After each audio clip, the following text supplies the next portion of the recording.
Olá pessoal, bem-vindo aqui ao canal do CACP Vídeos para mais uma jornada apologética. O senhor Sérgio Monteiro está recebendo ajuda dos colegas apologistas dele, lá do Adventismo, sobre aquela questão dos fariseus.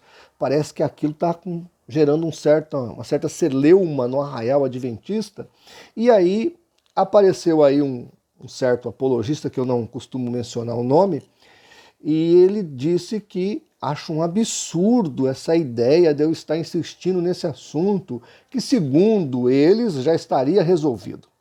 Mas, na verdade, você vai ver que o assunto está não só em aberto, está resolvido, mas resolvido do outro jeito.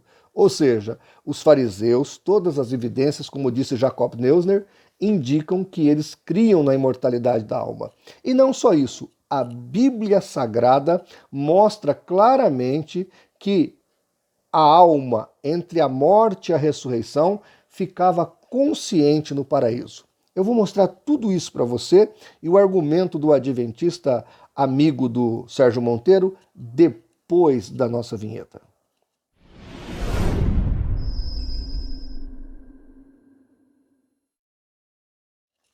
Olá pessoal, tudo bem? Estamos aqui em Santos hoje gravando esse vídeo. Se você observar, aqui é o estúdio da IEPAS, da Rádio IEPAS, Igreja do Pastor Natanael Rinaldi Filho. Estou aqui com uma equipe de irmãos que está me assessorando aqui nesse momento. Muito obrigado a todos, ao ambiente aqui para a gente poder gravar. Estamos aqui dando um passeio pela Baixada Santista. Viemos também aqui fazer algumas visitas, visitar os irmãos, que já fazia tempo que a gente não os via. Mas, apesar de estarmos tecnicamente de férias, os adventistas não tiram férias. Então, eu vou mostrar aqui o argumento de um colega do Sérgio Monteiro que tentou defendê-lo e argumentar em favor do mesmo. E depois que a gente ouviu o vídeo dele, eu volto para a gente comentar. Vou soltar aqui, presta atenção na ironia e no descaso teológico que ele vai implementar na argumentação dele. Vamos lá. Fariseu acredita em imortalidade da alma. Já cristão, o João Flávio Martinez do CACP, e até hoje está insistindo lá naquela conversa de que os fariseus criam na imortalidade da alma, né? Eu não vou entrar no debate sobre a questão histórica lá dos fariseus há 2000 anos atrás, mas pelo menos eu acho que uma grande conclusão a gente pode tomar dessa situação como um todo. Vamos combinar o seguinte então, pessoal.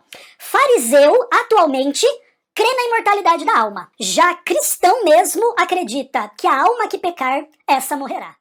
Bem, esse aí é um colega do Sérgio Monteiro, mas esse indivíduo, como ele processou a própria seita, porque ele parece que não foi aceito como pastor lá, teve um problema lá, uma celeuma, eu por respeito à organização adventista, eu não cito esse indivíduo. Então eu boto aqui o áudio dele, tiro aqui, desfoco a imagem, a voz, só para citar o argumento.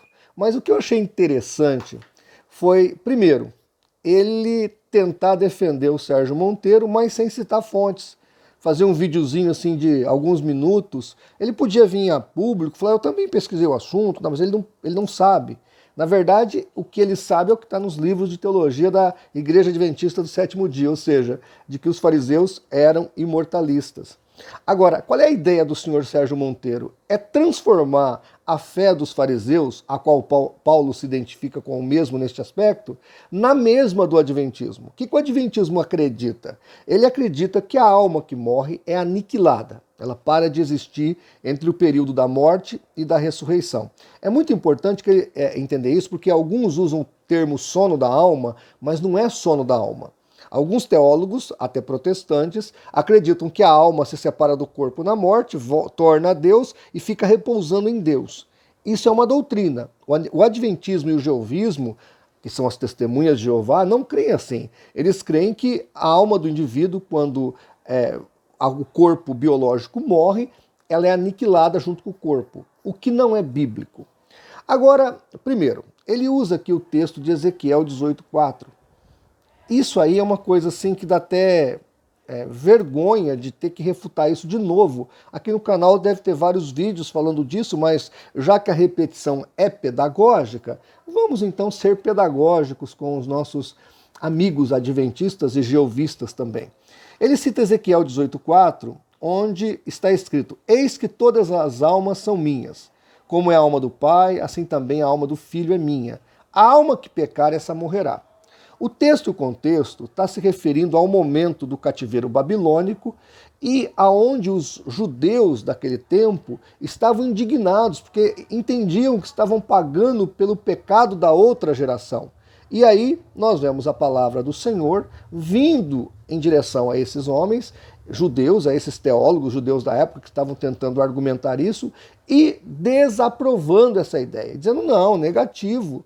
Vocês não estão indo para o cativeiro por causa do pecado da outra geração, mas sim porque vocês estão repetindo o mesmo pecado da geração anterior. E a alma que pecar, essa morrerá. É só você continuar lendo o texto. Então, a ideia da palavra de Ezequiel aqui, que traz do Senhor para o povo, é que eles não deveriam achar que o pecado que estava levando-os ao cativeiro era da geração passada. Não era isso. Era um acúmulo de pecados que gerações após gerações estavam repetindo. Agora veja, o profeta continua, e lá no versículo 20, veja que a ideia aqui do texto é a pessoa, o indivíduo que pecar, esse morrerá. Não está falando da parte incorpórea do homem, porque a palavra alma é polissêmica. Os adventistas sabem disso. Tem até um vídeo que eu acabei de assistir deles algum tempo atrás, aí, onde estavam vários teólogos adventistas, e eles falam isso, que a palavra alma é polissêmica. E aí no versículo 20, diz assim, a alma que pecar, essa morrerá. O filho não levará a iniquidade do pai, nem o pai levará a iniquidade do filho.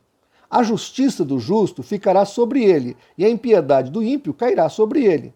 Mas se o ímpio, presta atenção no versículo 21, mas se o ímpio se converter de todos os pecados que cometeu e guardar todos os meus estatutos e proceder com retidão e justiça, certamente viverá, não morrerá. Então vejam, a palavra morrer aqui está de acordo com aquilo que aconteceu lá em Gênesis capítulo 3, no hecatombe da humanidade, quando o homem cai em pecado. Deus falou, olha, o dia que você comer desse fruto, certamente morrerás. E aí nós observamos que Adão come do fruto junto com Eva e vive mais 930 anos. Ou seja, ele não cai duro, morto na hora ali no pé da árvore. Não é isso que acontece. Aí nós entendemos que Deus coloca ambos para fora do jardim e aquela comunhão que Adão e Eva tinham com Deus na virada do dia é suspensa. E na porta do jardim fica 2 anjos protegendo a árvore da vida e o jardim. Eles não tinham mais acesso agora àquela comunhão com Deus. Isso mostra que a palavra morte ali significa perca de contato. Palavra morte, se você pegar no dicionário aí, significa perca de contato com o meio biológico. Então, quando o médico coloca a mão aqui na artéria do indivíduo e vê que não há mais pulsação, não há mais vida no corpo biológico, ele declara hora do óbito. Ou seja, o indivíduo não tem mais contato com o meio físico. E a morte espiritual, e a Bíblia fala em morte espiritual, é a perca de contato com Deus, que foi o que aconteceu quando o homem pecou. Gente, isso é muito claro. Efésios capítulo 2, o apóstolo Paulo fala que quando nós fomos salvos, nós fomos ressuscitados, porque estávamos mortos em delitos e pecados. Então, no momento que aceitamos a Cristo como Salvador, nossa alma foi ressuscitada. Por isso que Jesus é a nossa árvore da vida, ou seja, Ele é a permissão da graça de Deus para entrarmos na presença do Pai. Ele é a permissão e a graça de Deus para entrarmos no céu. Ele é o nosso bilhete para termos acesso ao trono da graça. É muito claro isso. Então, Ezequiel capítulo 18 não fala da alma, parte material do homem, que é separada na hora da morte biológica, como está lá em Mateus 10, 28. E também em Eclesiastes 12, 7. A Bíblia fala, tanto em Eclesiastes como em Mateus, que a alma, ela separa-se do corpo e vai para o paraíso, no caso dos salvos, ou para o lugar de tormento, no caso dos perdidos. É só você ler Lucas 16, do 19 ao 31. Gente, tudo isso está explicadinho no meu livro Céu e Inferno. Quem quiser, ou vários estudos que eu tenho aqui sobre imortalidade da alma, é só me chamar. Agora, o que eu achei interessante aqui nesse apologista adventista, é que ele grava um vídeo minúsculo para me chamar de fariseu e para dizer que fariseu hoje sim crê em imortalidade da alma. Não, não é hoje. É desde sempre. Todos os documentos, todas as evidências mostram que os fariseus criam na imortalidade da alma. Os fariseus acreditavam piamente que a alma entre a morte e a ressurreição estava consciente. Tanto que as maiores autoridades do judaísmo do Segundo Templo dizem isso. O Dr. Steve Mason, o Dr. Saldarini, Anthony Saldarini, que é uma sumidade neste assunto, diz a mesma coisa, e também Dr. Jacob Neusner. Todos eles dizem que os fariseus acreditavam que a alma é imperecível ou imortal, entre a morte e a ressurreição. Então, assim, esse apologista adventista aí, que veio em socorro do senhor Sérgio Monteiro, só vai passar vergonha junto, porque quando nós estamos lidando com evidências, evidências por si só se provam. Elas são documentos, elas são fidedignas, elas são fiéis. Tá certo? E o texto de Ezequiel 18, para arvorar a mortalidade da alma, é uma falha teológica, né?